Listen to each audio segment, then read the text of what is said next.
Okay, in the past couple of days of class, we have added, subtracted, multiplied, and divide um, rational expressions. In this video, we're going to talk about solving rational equations. So we're going to have equations that have rational functions in them, and we're going to have to solve for x. So much like the last couple of days, we're going to have a step-by-step process that we want to follow. And some of the steps are pretty much going to be the same. So the first thing we want to do, just like we have been, is we want to factor all of our denominators.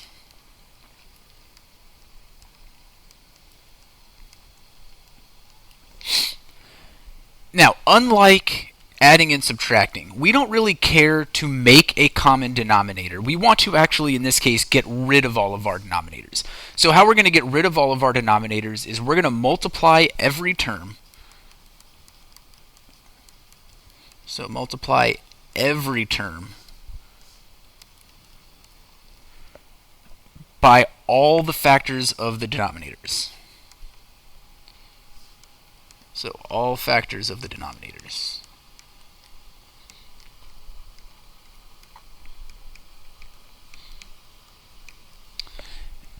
So if there are common factors,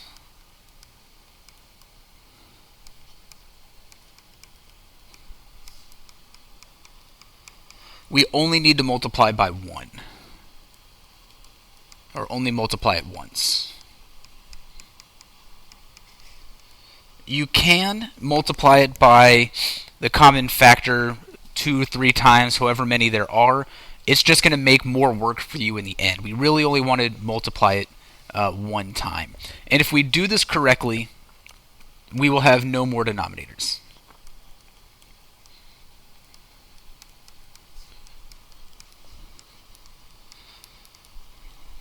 So if done correctly, no more denominators. So that's the difference between solving and adding and subtracting, is we don't really want to get a common denominator and combine them. What we want to do is multiply by our denominators and get rid of everything. So once we've done that, we want to multiply our numerators.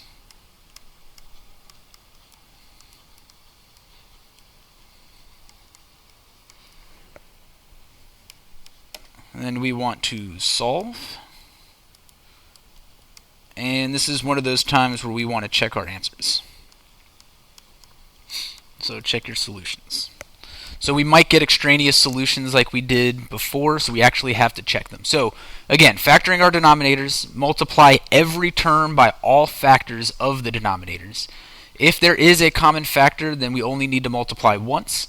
If we do this correctly, we're not going to have any more denominators, and therefore we're not going to have any more fractions. Multiply out your numerators, solve for x, check your solutions to make sure everything is correct. Now we're going to do 3 examples from that worksheet together. We're going to do 1, 6, and 8. Okay, so number 1 says x squared minus 4 over x plus 1 equals x plus 5.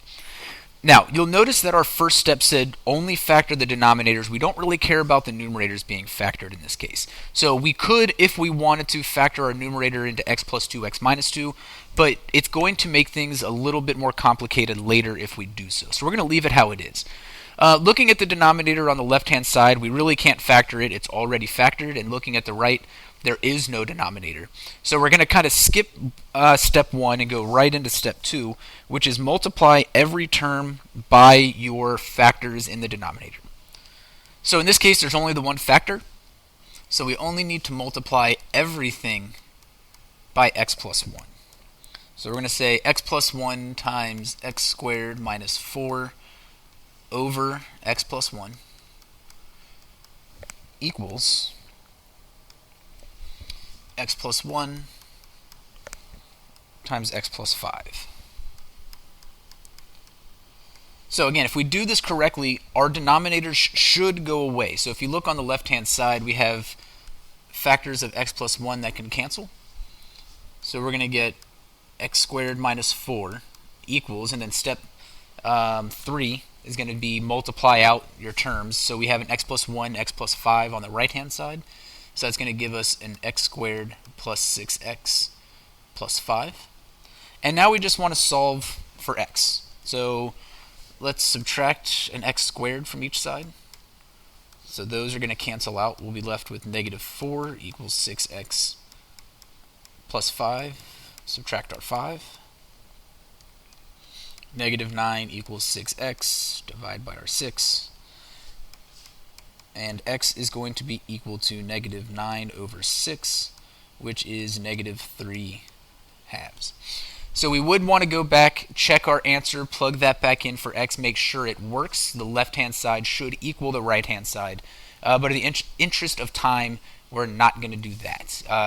This one does work, so we don't have to worry about that. So let's look at number 6.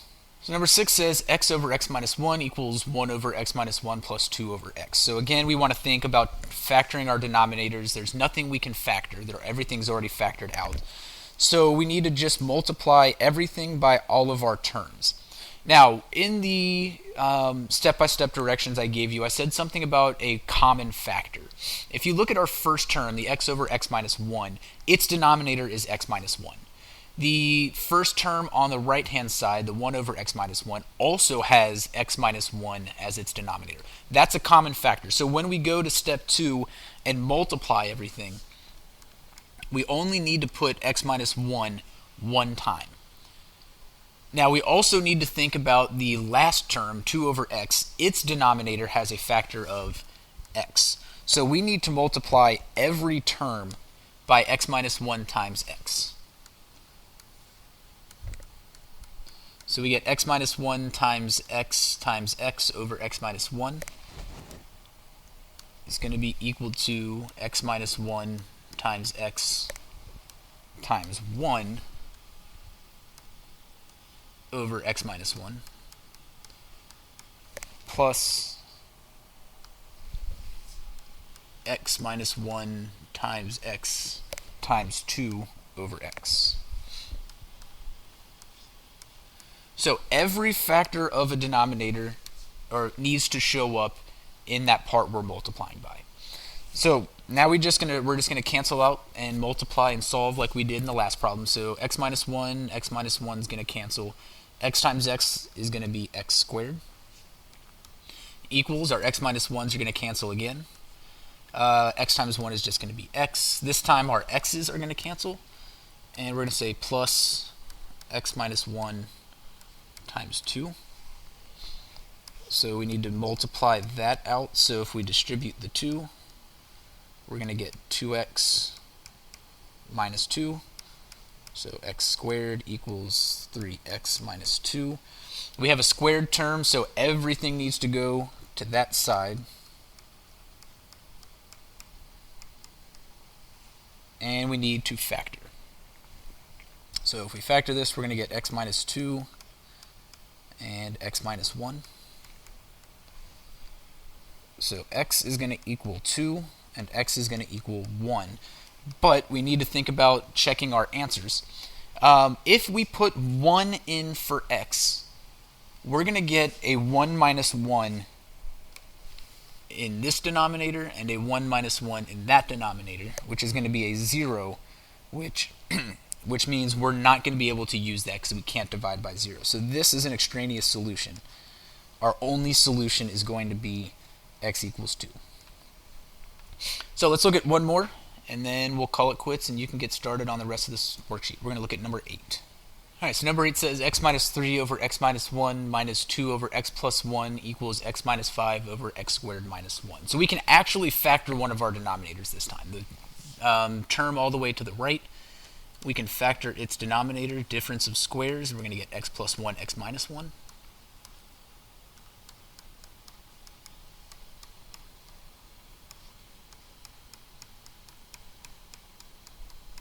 And if we look at all the terms in our denominators, we have an x minus 1, an x plus 1, an x plus 1, and an x minus 1. So we only need to use each of those terms, the x plus 1 and the x minus 1, once. So we're going to say x plus 1, x minus 1 times x minus 3 over x minus 1 minus x plus 1, x minus 1 times 2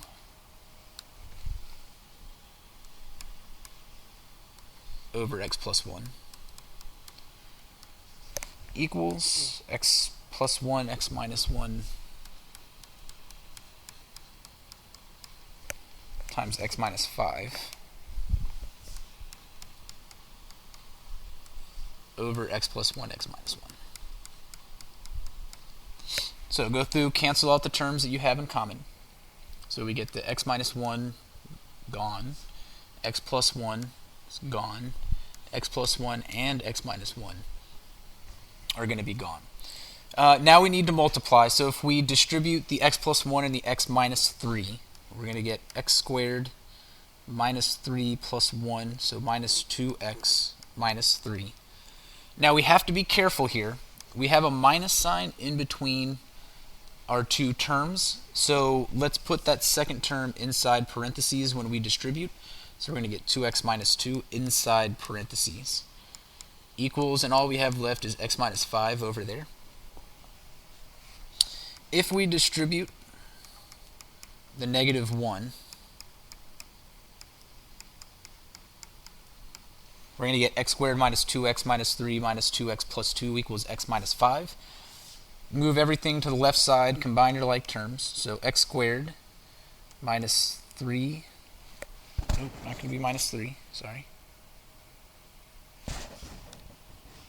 We have negative 2x minus 2x is negative 4x, minus another x is negative 5x. Negative 3 plus 2 is negative 1, plus 5 is going to be plus 4. So we get x squared minus 5x plus 4 equals 0.